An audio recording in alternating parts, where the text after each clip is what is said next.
We're 4 days into the PlayStation Blackout. When it was a 7 day thing, I was pretty skeptical, but a lot has changed since then. I mean, 7 days is low commitment. A lot of people can hop on and have their little activism moments and just fall back into bad habits.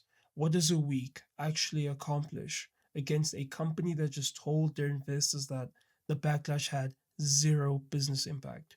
Well, it seems like does it play also realize that because now the blackout isn't just a week anymore, it's indefinite.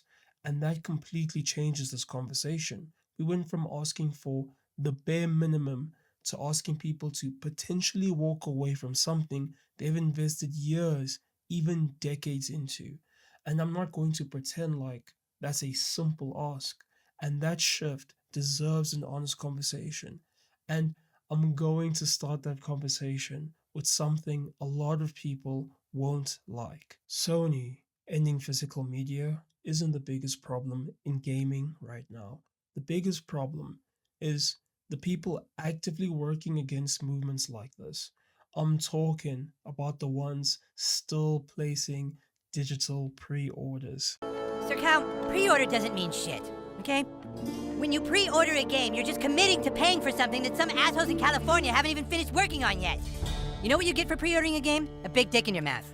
The ones dismissing this whole thing as a nothing burger, the ones broadcasting that they're not joining. Like, this is some public event they need to announce their absence from. If you genuinely don't care about this issue, that's your choice. I'm not talking about you. I'm talking about the people who do understand what's happening and still go out of their way to undercut it.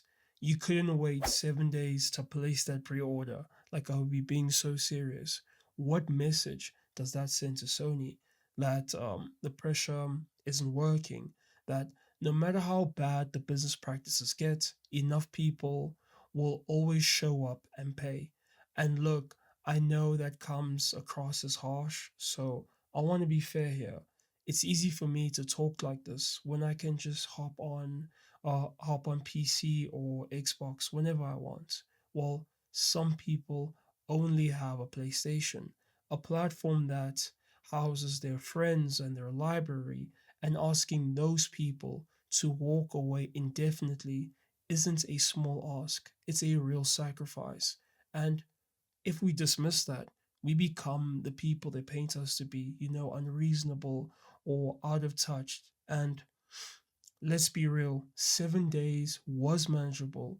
You know, maybe you could take a break from gaming, or maybe finish that game you said you were going to finish from like 2 years ago. But indefinitely is different. It's asking people to fundamentally change their relationship they have with something they've loved for years. Some of you guys have been with the PlayStation since the PS1. I've been around since the PS2 and just been flip flopping between different platforms. So, to some extent, I do understand the attachment. Staying engaged with PlayStation doesn't mean you're a bad person. The real question I want to ask you is whether that attachment runs deeper than your frustration with the direction Sony is taking right now.